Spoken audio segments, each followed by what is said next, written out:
Sister Circle. Hey, y'all. I hope everybody is well today. I just want to start today off just thanking God for the gift of life today. Yes. Like so many people are going through so much struggles just all around. Some people didn't wake up this morning. Yeah. So it's just important for me to thank God for the gift of life today. And we've been talking about just like our struggles, things that hold us back, things that may be binding us. And you use the illustration of having a lock, like a physical lock. It makes the illusion of like a padlock around your neck that you don't have the key for. And just the power of who holds that key or who holds the power to that key. So tell us a little bit more about that. So it was I literally was seeing like a lock around my neck, and not like one of those pretty ones. You know, we had the whole lock is Tiffany necklaces, and no, not one of those. I'm talking about this ugly, rusted, corroded, heavy lock, and. You know, with the lock around our necks, it's also attached to our shoulders. So now we're carrying that weight not on our neck alone, but on our shoulders, and it starts to wear on us. And I see myself with one key, and I was looking at the key, and I was like, okay, you know what? I got the lock. I got the key. I can unlock it. I can get this around my neck. And my key didn't fit. And I was wondering who has the key, and then looking at it like, this is the junk key. Yeah. Because this key doesn't work. It no longer serves me. And looking at it, I still was holding on to it, and then trying to figure out, okay, well, what is this lock? You know how everybody got a junk drawer. We all got stuff in there that we just like, what is this good for? It's like, what is this good for? What am I supposed to use this for? And then looking at our sister circle, and it's just like unlocking somebody else, and then somebody else having the keys to me. And that lock represented everything the enemy tried to take from me. Everything. My voice, my just speaking out, and just being able to say, yes, I went through this, not knowing that we were going to have a connection of so many women and some men, followers. Hey, y'all. Yeah, they are. They're asking about us. Y'all brothers. But just having so many people say, oh yeah, you know what? This is the key that I needed. This unlocked me. This unlocked my passion to do this. You know what? I didn't know you went through this, but and we're honest, when we first open up our mouths, we don't know whether we're going to get the confirmation of this is what I was used for, because it could be just complete silence. And not everybody gets the confirmation that we have been thankful to God to have. Thank you, God. And just realizing that lock, it gets a little bit less heavy when you realize, okay, I'm gonna unlock this piece in you. I'm gonna unlock this piece in you. I'm gonna unlock this. And just unlocking each other. But we feel like, okay, I have the key, I have the lock, I can do it all on my own. I got this. It's just like, okay, I'm gonna do this myself. And there's so many times I've tried to do stuff myself, even if we just look at stuff that we don't look at as spiritual. Okay, honest, y'all, trying to keep my house clean, trying to keep 3 kids in order, trying to keep a husband happy. And it's just like, okay, I'm doing all of these things, and having your value attached to what I can provide, what you're doing. And it's just like, that's not what your value is attached to. And just, that's so not what your value is attached to. And anybody who makes you feel like that your value is attached to that is because they're only after what you provide to them. And unlocking that in each other. And that's their own insecurities as well that do that. Okay, so in order to get to the place of like you that was a lot, and it's all good stuff, but to get to the place of being ready to like find your key, or have that person bring the key, I think we really have to focus in on the lock. What's holding the lock? It represents our past, and it represents all the things that we've dealt with. But what's holding that lock? What's preventing us from getting to that place of finding that key. And I think a lot of that is making peace with our past. You know, like realizing and accepting the fact that I am not my past. I am who God says I am. And also unforgiveness is huge. Yeah. Like there was a situation that, and just recently, where I found myself like not even really being able to pray and seek the answers for this lock because I was so angry about what others have done to create this lock. And not necessarily on me, but on other people, where I couldn't even pray what needed to be prayed. And I needed to be praying and interceding, but I couldn't. So I think that's key. Like in making peace with, forget who did what, forget what happened in the past. What do I need to do to get where I need to go? Yeah.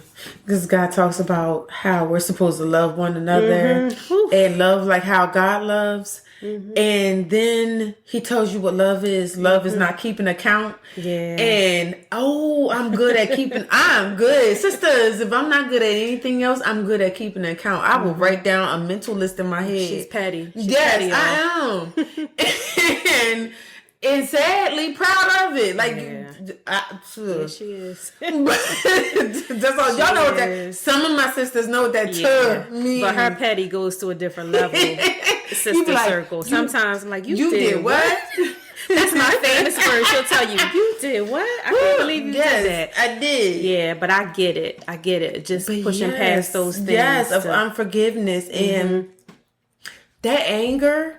Like that anger for me is one that put me in therapy early. Like how you in middle school and you already need to go see the guidance counselor for anger in therapy, because I would get to a point where I held it. And it got to a point of not only am I holding it, I'm meditating on it. Wow. So now I'm not meditating over and over. Yeah, so now I'm not meditating on God. I'm meditating on what you did to me. And one of my children, hi y'all, I'm not gonna say which one it is, don't but you say know. Names, yes.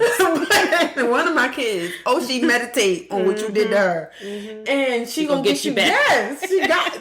Yes, God said, I'm gonna allow you to see you through another lens. And boy, he was like, I'm gonna give you one of your kids is gonna act just like you. And she do. Yeah. But now it made me say, like, okay, I'm gonna have to check that because she does. And they watch. They watch everything you do. Yeah. So it's like, okay, I have to move a little bit different because it's no longer just about me. Yeah. Like your purpose is so much bigger than that now. Yes, that unforgiveness does.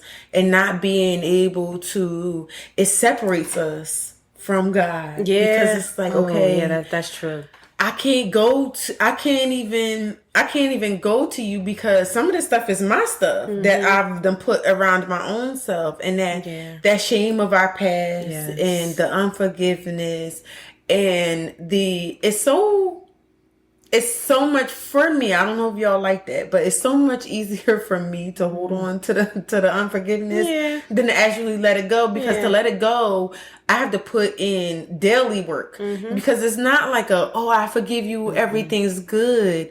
It's okay, now I have to actually figure out why this put me in this space. Right. You gotta dig a little deeper and do the work. Why it triggered me, or why my emotions is all upset, and why I want to cry and tear something apart, or why I want to take the tires off your car, even though I don't.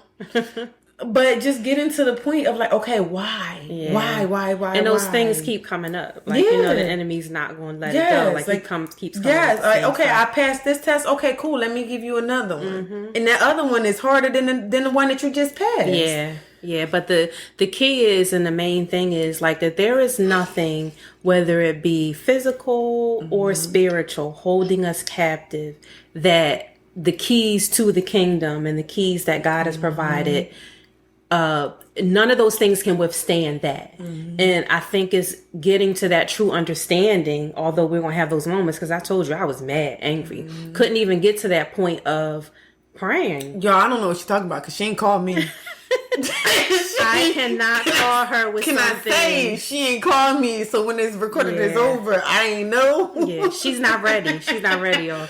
She gonna want to go natural and no, she ain't ready. Natural and spiritual, both. Yeah, right. At this earth. Yeah, so, and you know what? It's okay because that's you can catch these hands and I can pray for you. Oh Lord, natural and spiritual. That's a whole nother story.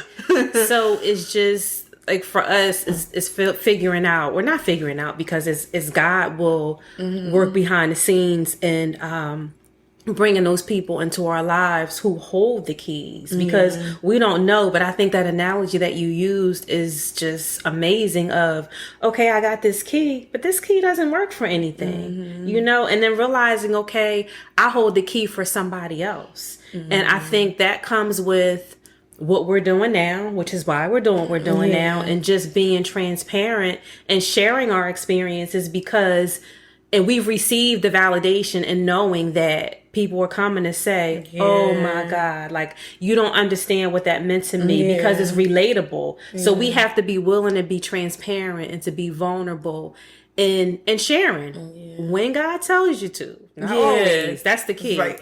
He covers. Yeah. So there's a lot of stuff that he wants to cover and do in his timing. And then there's stuff that we like, oh, I'm just going to jump out there and say, and then it's not the right time. And then get that confirmation before you open your mouth and you say something. Because there's stuff that, of course, I would love to share. Me too. But God didn't give me the timing. So it's just like, okay, I'm not going to say that. Yeah. Because the world ain't ready for it yet, or it could do more damage. And it's like, you never want to, I'm not telling y'all to release all y'all skeletons out the closet and please like, don't.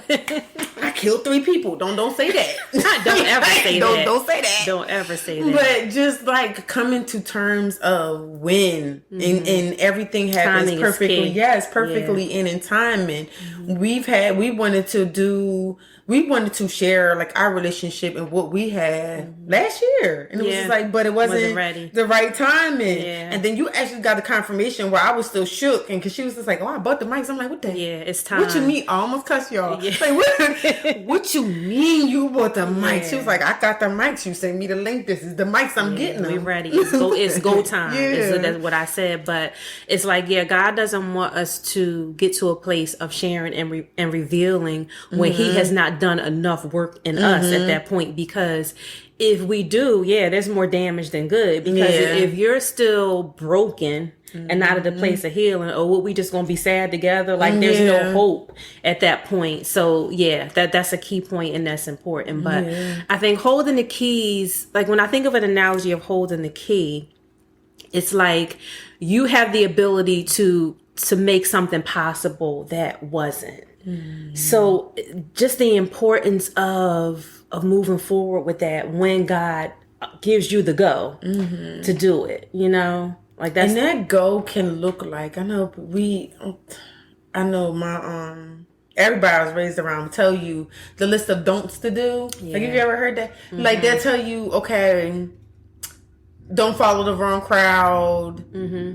Don't fall in love with the wrong person. Make sure you bring somebody that got this, and this, and this. Don't give you the tools. Yeah. But with not releasing something before it's time, for me, and I'm just going to give you all an example because God speaks in multiple ways. But for me, it was, I'm fed up of dealing with this. Yeah.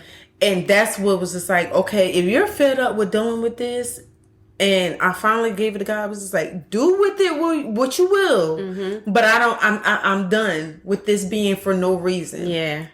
And that's when it was just like, okay, this is how I want you to use this. And then having those opportunities where he places the desire, he will place the opportunities always. So it's just like giving those opportunities to be like, hey, you know what, there's this woman and she's gonna come to you. Like, you ever talk about blessings falling in your lap? Like, oh no, it's going to align perfectly. And there's not going to be you going and searching. I remember your boy Steve Furnick. Your boy Steve Furnick. He was talking about how one day when he was starting off in his ministry, he invited himself to speak at a church. And he was talking about how when he did that, he was like doing all of this stuff. And he was performing. He's walking back and forth across the stage. And he's like, he wasn't getting the confirmation that he needed. And it's because it was outside of the will of God. Yeah. So it's like, you have the gift, but if you have the gift and you go somewhere where I didn't tell you to go, then you're not sent there. And now I'm thinking about, I'm like, like that's just like how he had to go through. I'm not going to invite myself somewhere where God didn't call me to, because first of all, you never have to invite yourself with somebody when God calls you. Right. He going to literally, like that illustration, my boy Michael Todd did an illustration a long time ago, and he was talking about stepping in to your purpose, and he'd be like, your purpose is over there, but you're standing over here. He used one of his brothers as the illustration, and he was just like, you standing there, you want God to carry you to your purpose. And he was like, but he told his brother to take a few steps, and then he started pushing him. Okay. And he was just like, it's easier for God to get you to where you're supposed to be at once you start making the steps, and then he push you. And this is what this was. Because we were just like, okay, God, we going to just take a step. And then he was just like, boom. Like, all right, now I'm going to push you. I'm going to push you in the right directions. I'm a roadmap. Okay, I'm going to make you go here. I'm going to open up these doors. And he was like, we met people that align. Yeah. And it's just like, where did this come from? How did you go from 60 followers in 1 week to 154 in the same week? Yeah. Yeah. And I'm married to the serial entrepreneur who can market his way out of anything. He was like, how did you do that? Yeah. Why are you asking me how did I do that? You can't figure it out. Right. Because God gives you. Yes, because God did it. The roadmap. I love what you said about as we, and I think you mentioned this before, as we take a step, then it's then we get the next answer for the next step. And take another one, you get the next answer for the next step. But until we moved, it was just like crickets, okay, what do we do now? We study sitting here, sitting with depression, sitting with stress. And like, okay, well, you don't have the answers. You've been trying for the last 20, 30 years, sitting with it. And it's just like, it's not, you have done yourself a disservice, and you have messed up more stuff in your life than you did fix it, because you're trying to fix it on your own with your key that don't unlock unlock nothing. Right, it's the junk key. Like you said, this is the junk key. This belongs in the junk drawer, because if you're not going to use it to unlock somebody else, then you might as well throw it away and put it in the drawer where it serves no purpose. And that's what a lot of people is doing. Yeah, with their gifts that they came on this earth with. Right. It's not something that you curated and you did on your own. No, God birthed, when he birthed you, when he gave you life, he breathed this into you, and then you're not using it. And that just speaks to the fact, again, I just keep hearing in my head, the solution, we did, and this is not just for us, this is for all of you as well, because we all hold the solution to somebody, but just moving in a way that it's okay, how can I be that to someone else? How can I impart what's in me to someone else? And like you've said before, and I've said before, it's always in your areas of struggle. So if you want to know what solutions you have for somebody else, where do you struggle? Yeah, that's what it all comes down to. Because it's like, okay, well, you want to use me, but I only have this. Yeah. So how can you use this? Got anger management issues. I'll cuss you out if you do something to my loved ones. I will road rage like no other. She does. That's for sure. But then he was showing me the aspects that I completely missed. He was just like, look at how much joy you have regardless of whatever your circumstance is. Like, how do you fight in court over a job and be pregnant with an unborn child, but still in some way find peace? And peace that passes, if there's no other situation like that, you talk about peace that passes all understanding. Yeah. Because not only did everybody around me not understand it, and there was so much gossip and so much stuff going on, but I ain't understanding my daggone self. While you walking through it, you don't even understand. I don't understand. If not for any other moment, I didn't understand how I got through that, because I didn't. My favorite painting, and I'm going to share it with y'all this week. Well, the week of this airing. That's a good one. The woman that Jesus was carrying through the sand. And it was like, it went from the illustration of complete peace, where the storm was smooth, the sand was smooth, into rockiness, all heck breaking loose in the ocean, and he was carrying her through. Mm-hmm. I have never been so in tune with the moment of God. I believe he carried me through a whole lot of stuff. Yeah, all of us. Yes, absolutely. but being in tune to look back at that moment and be like, oh no, he really carried me through, because half of it, if I'm honest, I wasn't even conscious through a lot of it, because it was like I'm trying to suppress my own the own self-damage that I was trying to do to my life. And it's just like, okay, he really did carried you from, so you get from point A to point B, and you arrive and you're like, how did I get here? Yeah. Yes. But that just takes me to, and like, I want to talk about some of the keys that we can use, and a key one for that is prayer. Like, when you're weak, God always has somebody standing in the gap for you to pray. So that prayer is unlocking the keys to what you're going through, even though you don't see it while you're in it. Like, when you're walking through it, you don't see it. And I talk to my girlfriends about this all the time.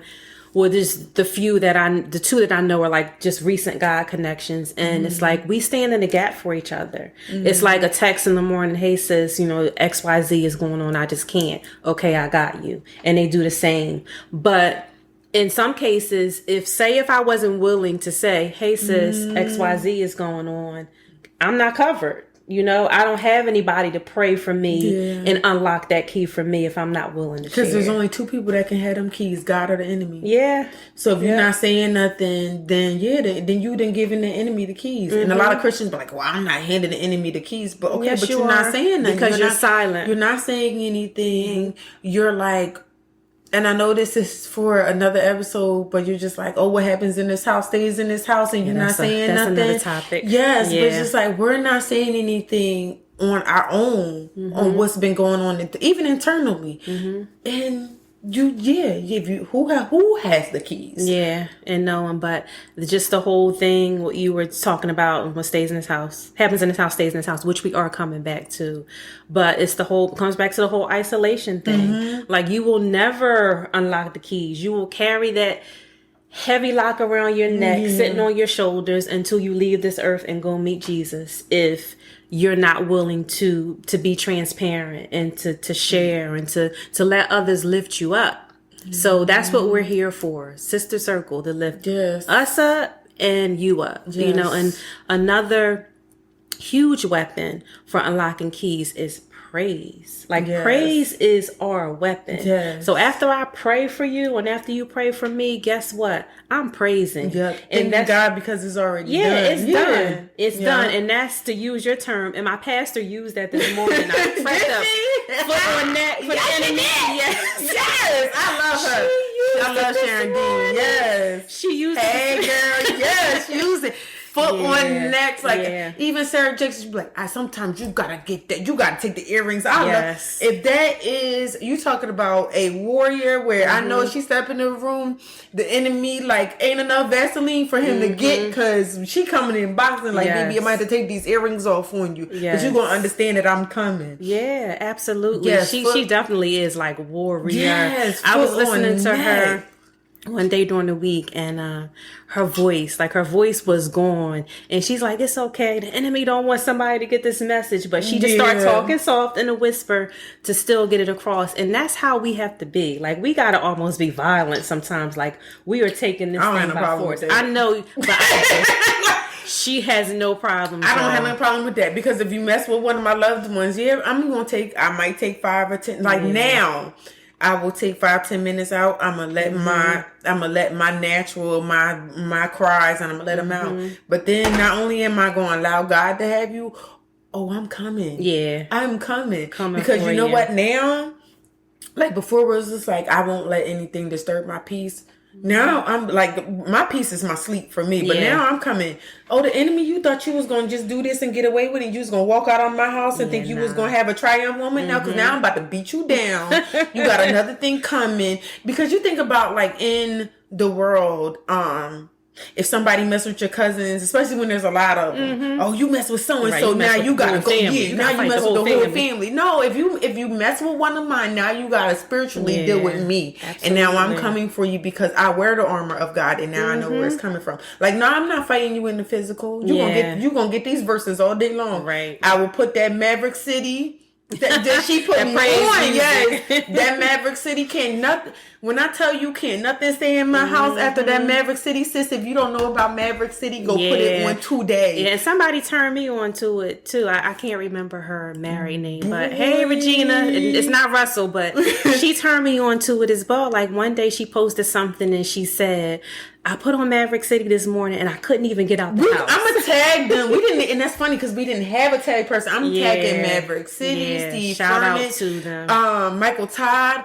because when I tell you, those are your weapons. Yeah. Those are the things that you grasp for. You can't grab the bat out the trunk of the car no more. We're not doing that. You can't do that. You gotta grab your spiritual weapons. And when I tell you Maverick City is one to be reckoned with, you want to bust the devil up, you want to bust the enemy up some. Absolutely. It's like, I don't care. Like, even with, I've had my joy stolen. I've had my kids attacked with them having nightmares. I've had my marriage attacked, and it's like, okay, but guess what? I'm still coming for you. Well, before I was sitting in it, and before it was just like, oh God, I don't know what I'm gonna do. Not fighting back. But that generational mindset that we have is over. Like, I'm coming.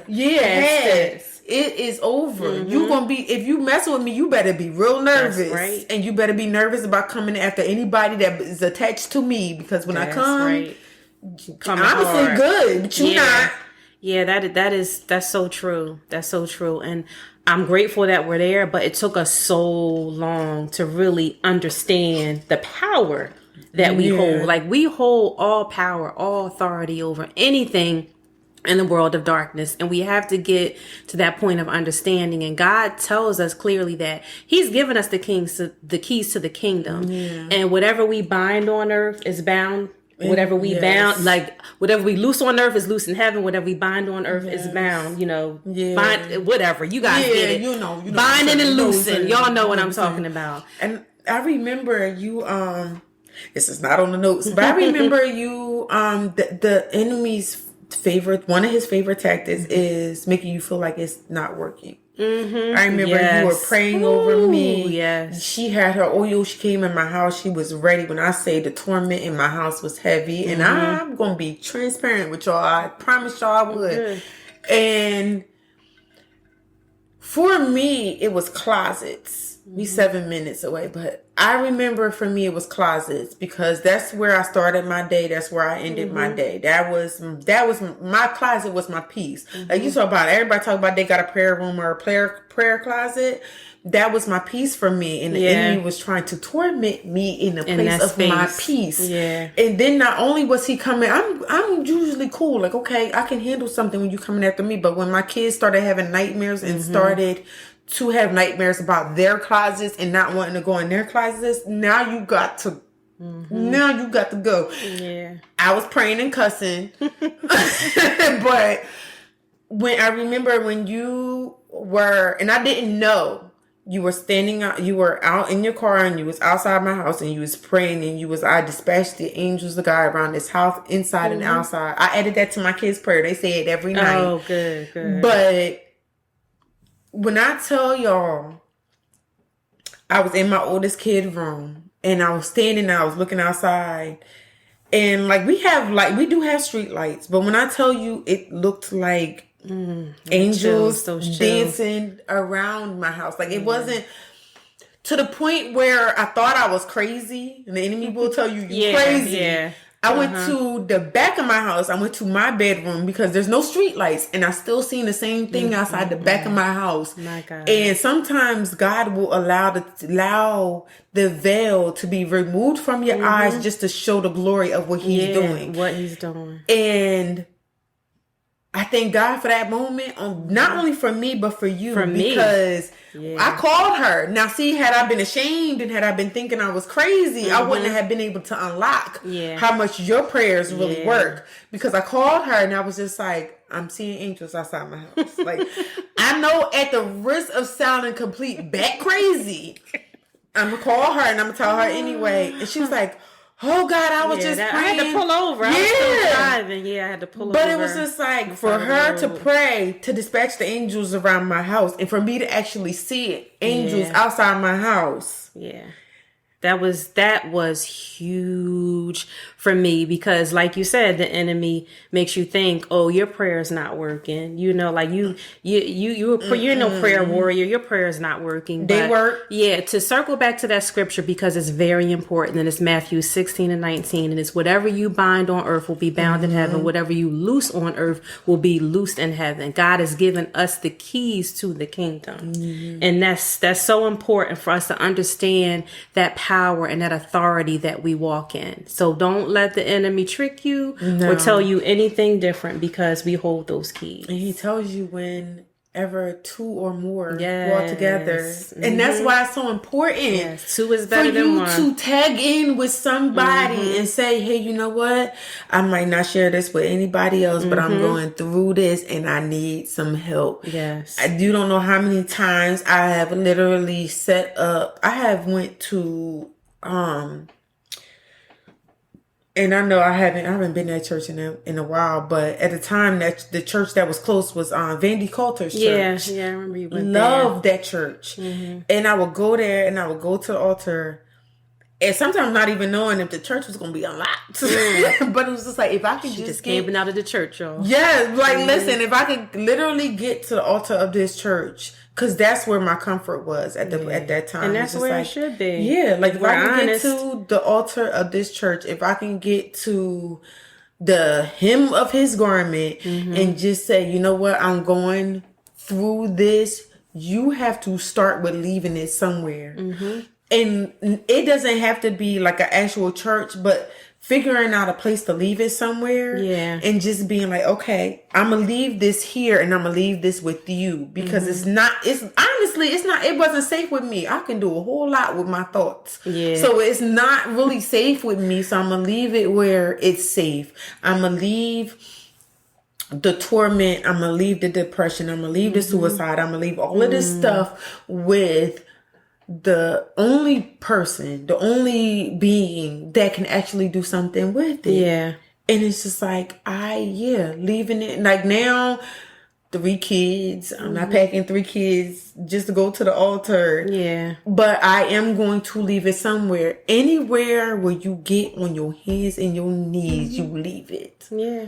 And I can't tell you how many times. And it's just like, I use the place where the enemy. Now, that is my motto. I'm leaving it wherever the enemy tormented me at. Yeah. So I'm leaving it. You don't have to be on your hands and knees. So now I'm leaving it in the closet. Absolutely. Okay, this is where you wanted to torment me at. This is where you're going to get your beating. Yeah, exactly. And we have to get to that point where, like, who said or who created the standard of, oh, it has to look a certain way. Yeah, no, it don't. No, it doesn't. And I don't have to wait until I get home to get in my prayer closet. And God don't want the pretty. He want the ugly. Yeah. Like, he don't want the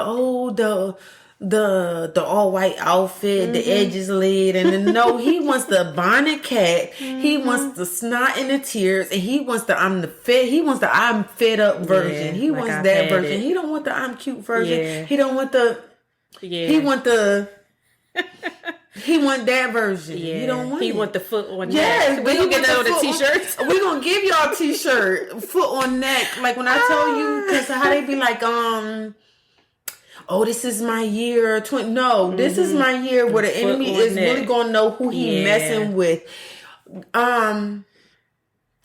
Who was it? It was Madhu. This guy Madhu. I'm taking all of these in there because these are my weapons. Yeah, yep. He's Madhu, amazing. That's his last name. I don't know that man first. Robert Madhu. I just call that man. I love his last name so much. It's like Madhu was talking about how.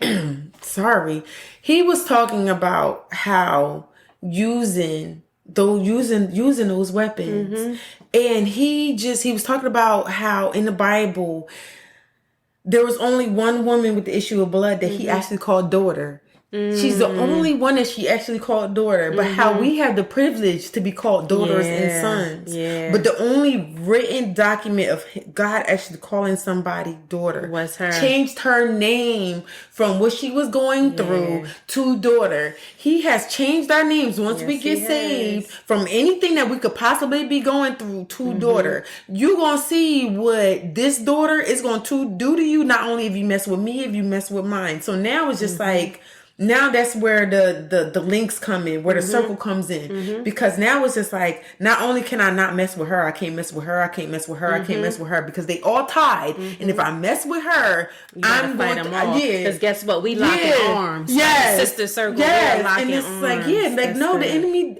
How do you be like, oh, he don't want it, he don't want it. No, he don't want this. Yeah, he don't want this. He didn't want us to be connected. He wasn't about this life.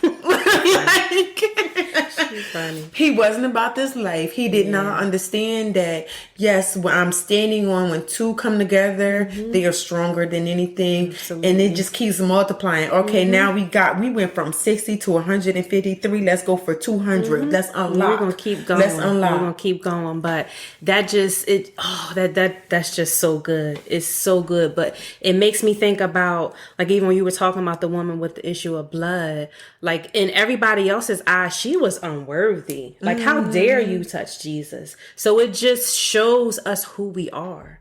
We're going to be over, but I got to tell you. Go ahead. Come on.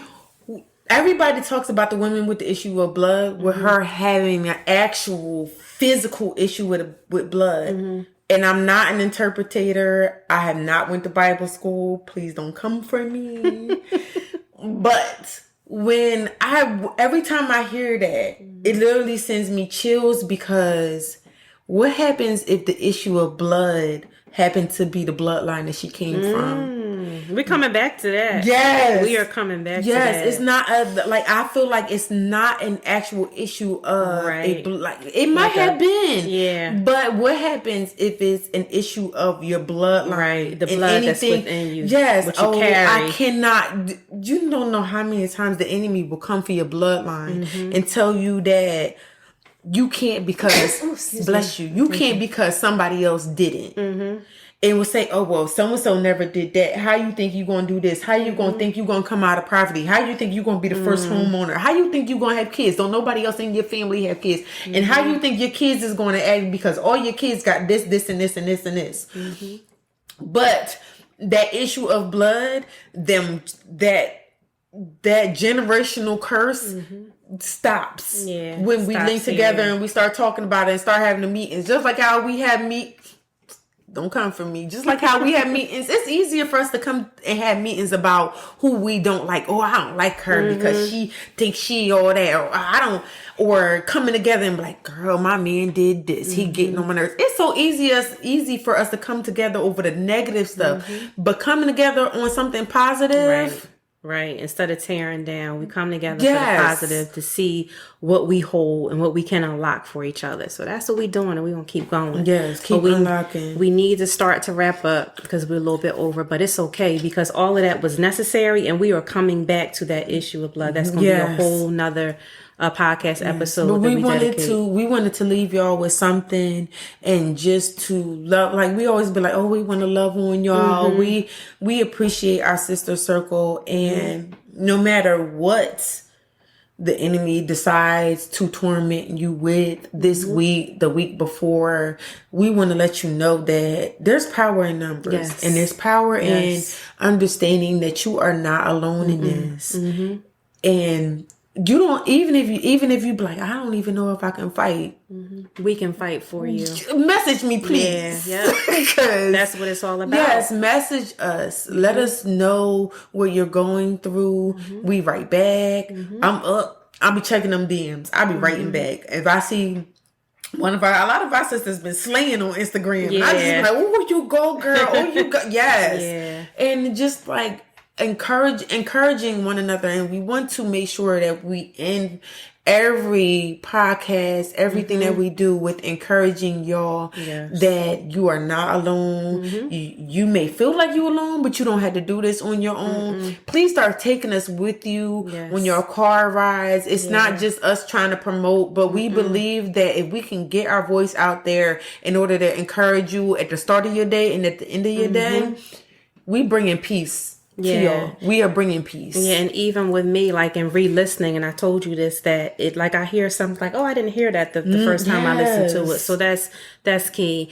And I just want to leave you with, you are not your past. You are not your past. You are who God says you are.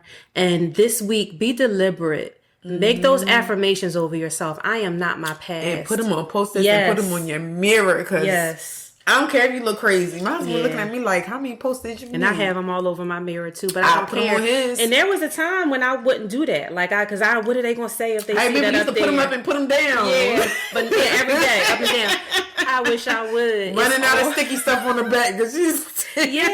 Because of that shame. But that shame and stigma is gone. So sister circle, you are not your past. Speak those affirmations over yourself this week about who God says you are. That you are chosen. You are amazing. You are fearfully and wonderfully created in His image. Amen. Amen. Amen. Amen. That was a prayer we ain't even need to be prayer, but I gotta say amen on that one. Yeah. So enjoy the rest of your evening, and we will see you soon. See you. Bye.